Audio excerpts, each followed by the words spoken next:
Going live. We're live. Hello, hello. This is Math 60. We're going to be approaching chapter 5, which is a bear of a chapter. It's so long, it's kind of bonkers. And we're going to try to do a couple pages at a time and see how long that makes the videos. So, woohoo, let's get started. 5.1, Properties of Exponents. Ooh, look, I found something wet on the table. Sorry about that. So it's very exciting, this watercolor effect here. Okay, so starting off, properties of exponents. So we're going to start off with the terminology. If I write a to the bth power, a to the bth power, to be honest, most people just say a to the b. People don't worry about being an ordinal number. They just go ahead and say a to the b. A is called the base. B is called the exponent. Woohoo. So, and I'm going to go through this pretty quickly because I believe you have at this point, if you're in intermediate algebra, you've had this before. So if I go a little bit too fast, please definitely ask lots of questions afterwards. I gave you some homework to help you review. I can always give you more. There is an endless supply of homework, you know. So here we go. Product and quotient rules for exponents. As long as a is not equal to 0, because when you raise 0 to powers, everything gets kind of wonky. But look at that professional feed. Okay, so if a is not equal to 0, if I have the same base with two exponents, now they could match or not. So a to the mth power times a to the nth power. As long as I'm multiplying, I'm going to add the exponents. If I have the same bases, but instead of multiplying, I'm dividing, then I'm going to subtract the exponents. So it's kind of cool. Multiplication is adding, division is subtracting. And if only we had some examples. Why, look here. Here we have an example. So, and technically speaking, we have already worked with this, but what I'm going to go ahead and do is just write this out in a slightly different way. You are welcome to not write it this way, but I'm going to write it in a slightly different way using the commutative property of multiplication. Notice I'm multiplying everything, so that means I'm allowed to change the order. So for example, I'm going to move the 5 and the 3 out first, the 5 there and the 3, so the two coefficients go together. And then I'm going to write r squared times r, s cubed times s to the 4th, and t times t. And just a little note here. Let's see. Oh, you can't see. Let me scooch this down a little bit since I did use it, and I'm going to write them down right here. R to the 2nd power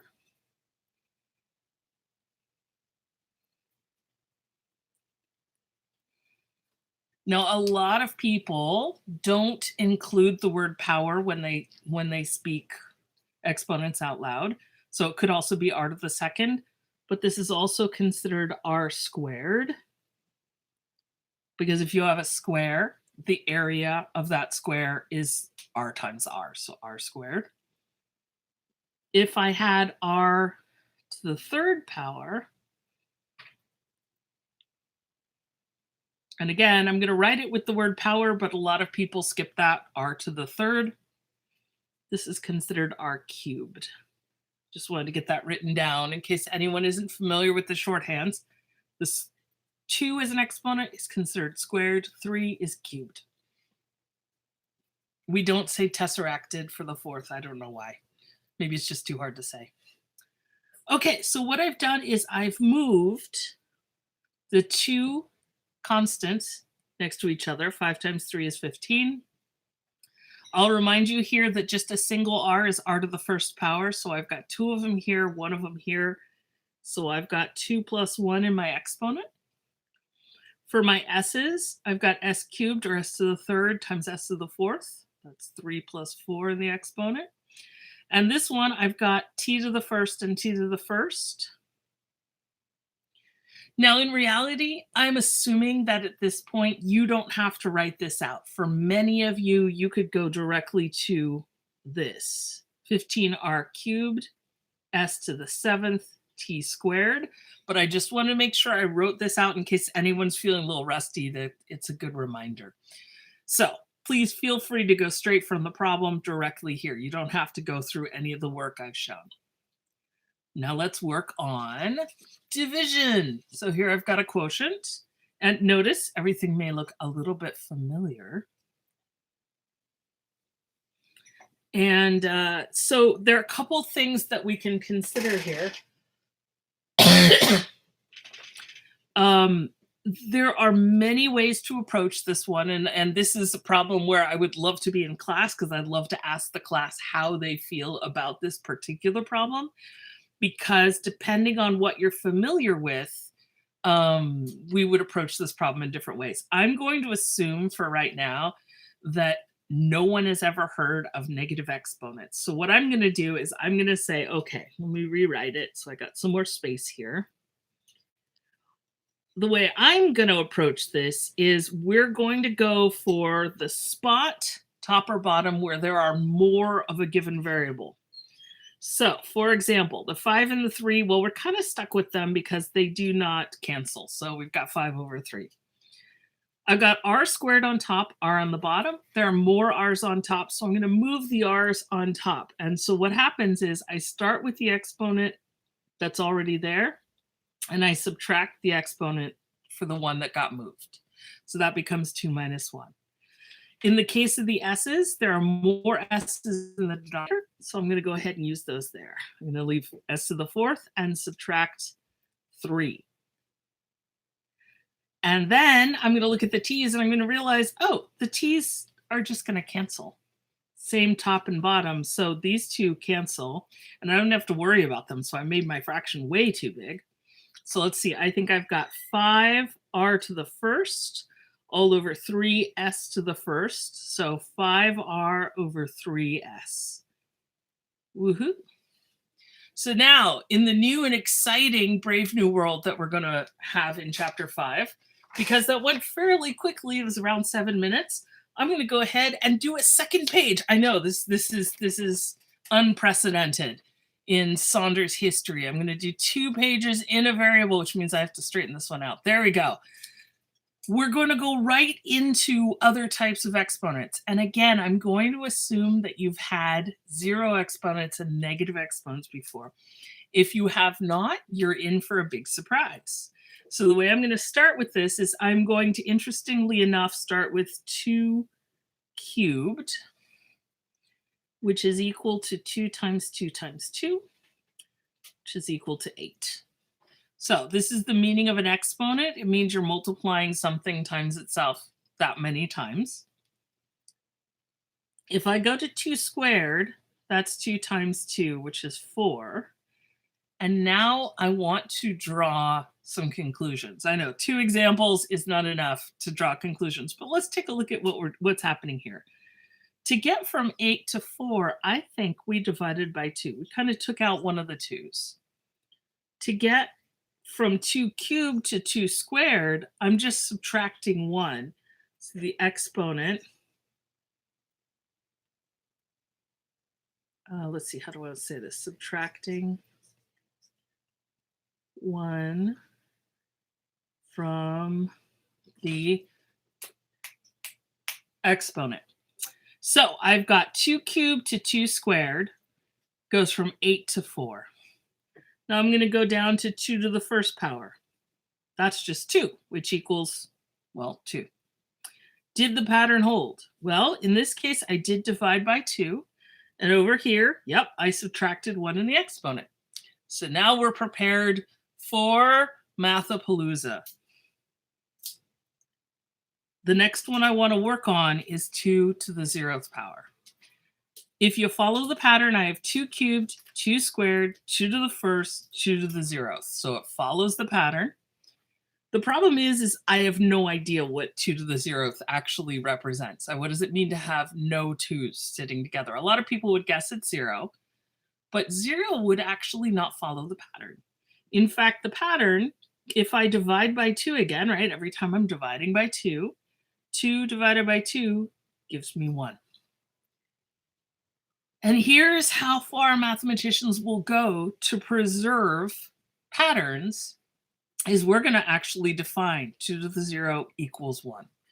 And in fact, any number to the 0, so here we go, any number to the 0th power equals 1, as long as that number is not 0.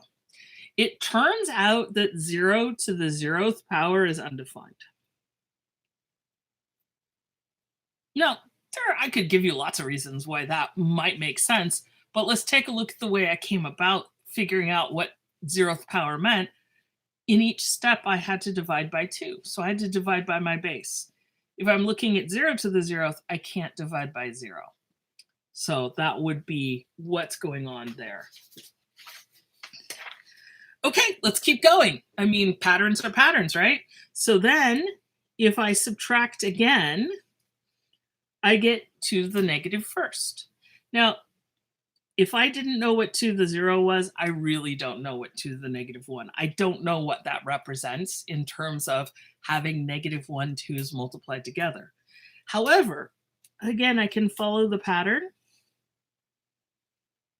and get 1/2. And then I realize, oh, okay, well, if I like this pattern, I want this pattern to hold. And in fact, I'm not just making this up. This is old math. So other people have run through this and made sure it's robust. It does work out. Basically, if I have a negative 1 up there, that means I've got 1 2 in the denominator. Let's try one more. 2 to the negative second, or 2 to the negative squared, or 2 to the negative 2. Again, I have no idea how this is represented in terms of multiplication. But if I divide by 2 again, I get 1 over 4, which is just 1 over 2 squared. So a negative exponent in both cases is just going to be that number of 2's in the denominator. Woohoo! Okay, let's run through some problems because we're getting up towards 15 minutes, but I bet we could do it. Let's evaluate. Everyone, once you get the hang of these problems, these become everyone's favorite. What's 3 to the 0th power? We'll do it Dora style. You're right. It's 1. What's pi to the 0th power? You're right again. It's 1. What's negative 5, the quantity to the 0th power? It's 1. Now, remember what my pattern in class is. I like to do simple, simple, simple deaths. So this would be about now is when deaths should show up. The opposite of 5 to the 0th power. So let me write it bigger so you can really see what's going on there. It's actually equal to negative 1. The reason it's equal to negative 1 is because exponents get evaluated before this minus does. So there's nothing to hold the minus in. Now, why was this one positive 1? Because the negative was held to the 5. See the parentheses? So if I have negative 2 to the 0th power, that will be 1. Negative 2 to the 0th power like that, negative 1. And then the final one, 0 to the 0th, well, I told you it's right up there. It's undefined. It just means that we are not giving it a value. Woohoo, we did it. Just under 14 minutes. You survived. We survived. I went live in a real live way. Woohoo! Okay, in a couple minutes, we'll go right back to for the rest of 5.1.